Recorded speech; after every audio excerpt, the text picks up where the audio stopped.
Assalamualaikum warahmatullahi wabarakatuh. Salam satu ember. Alhamdulillah, pada kesempatan pagi hari ini saya ingin berbagi pengalaman tentang pedik gambar.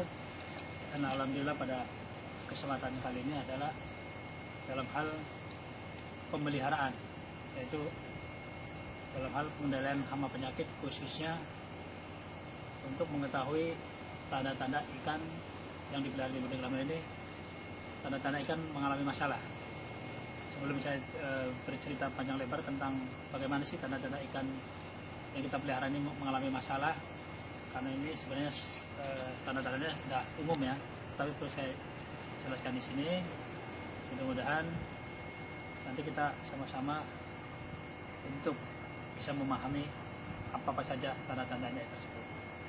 Untuk itu, sebelum saya melihat atau menceritakan tanda-tanda ikan mengalami masalah, maka kita lihat dulu ikan yang saya pelihara ini mengalami masalah tidak. Coba kita lihat sini ya. Coba kita cek. Ini yang pertama ya, alhamdulillah ini sudah umur 2 bulan ya. Kita cek ikannya.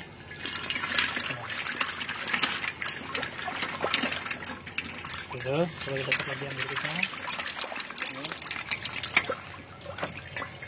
Ini yang kedua ya. Mantap sekali. Ini yang ketiga. Ini yang keempat. Mantap sekali. Ini ada yang ke-5. Kita cek ada yang ke-6 ya. Ada yang ke-6.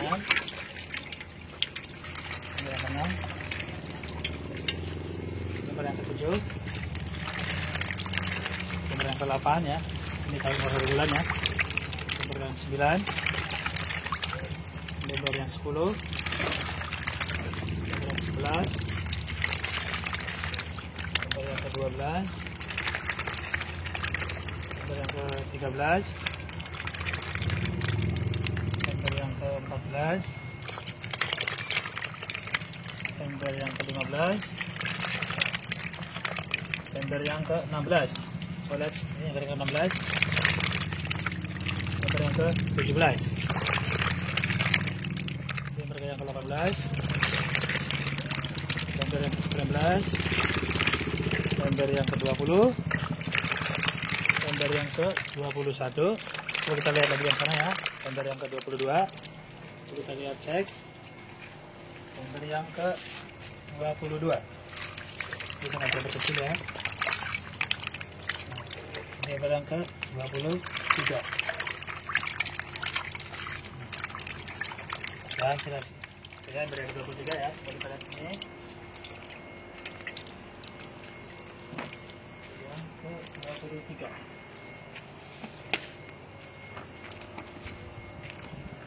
Jadi itu ya bapak-bapak, ibu-ibu dan saudara-saudara pecinta pedik gambar. Tadi kita sudah lihat ikan lele yang saya pelihara alhamdulillah dalam kondisi normal.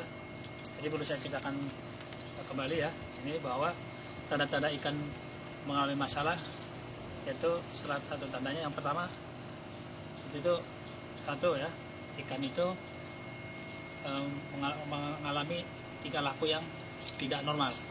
Jadi ikan lele yang kita pelihara itu tingkah lakunya tidak normal.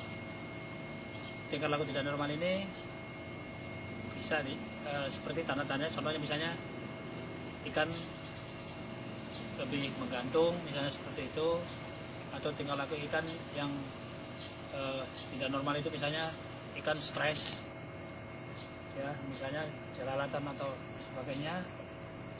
Itu salah satu tanda-tandanya. Jadi ikan mengalami hal-hal yang tidak normal atau tidak sewajarnya. Misalnya diberi pakan, responnya tidak cepat, tidak agresif, ikan tidak mau makan. Nah, ini ikan nafsu makannya turun, ini berarti tanda-tanda ikan tidak normal seperti itu.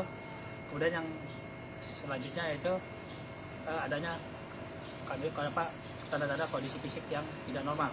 Misalnya pertumbuhannya kerdil, kemudian ada di kulitnya ada binil-binil merah atau bisulan, atau kulitnya luka, atau misalnya perutnya bengkak, perutnya buncit, perutnya pecah, kepalanya bengkak atau kepalanya pecah dan sebagainya. Itulah tanda-tanda ikan mengalami masalah. Kemudian yang selanjutnya yaitu adanya infeksi bakteri yang disebabkan oleh infeksi garam negatif seperti Aeromenas sp seperti itu. Itu tanda-tanda. Apabila kita mengalami ikan yang kita pelihara mengalami hal yang tersebut, maka kita harus waspada. Maka maka salah satu antisipasinya atau kita mengantisipasinya itu dengan sistem penjagaan secara dini, misalnya manajemen bibit. Jadi pada saat awal kita dapat bibit, kita harus cari bibit yang cukup umur, kemudian bibitnya yang sehat ya, yang bagus, yang berkualitas unggul dan sebagainya. Kemudian manajemen air, misalnya dari mulai kita proses sebelum tebar, kita mengolah air yang sebaik mungkin, misalnya air yang steril. Kalau memang kita menggunakan probiotik, kita gunakan probiotik yang bagus ya, sehingga kita ikannya kualitas airnya dan kesuburannya terjaga dengan baik. Kemudian yang selanjutnya itu manajemen pemeliharaan, misalnya dari pemberian pakan yang berkualitas, yang bagus, tidak boleh berlebihan tapi cukup ya.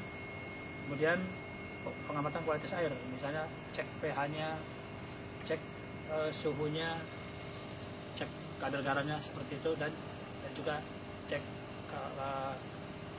oksigen terlarutnya. Ini kita tidak punya alatnya, tapi kita setidaknya kalau ikan biasanya tanda-tandanya, misalnya kalau kurang oksigen, misalnya menggantung, kita lebih cenderung ke atas, mengambang-ambang seperti itu, bisa jadi dia oksigen terlarutnya rendah.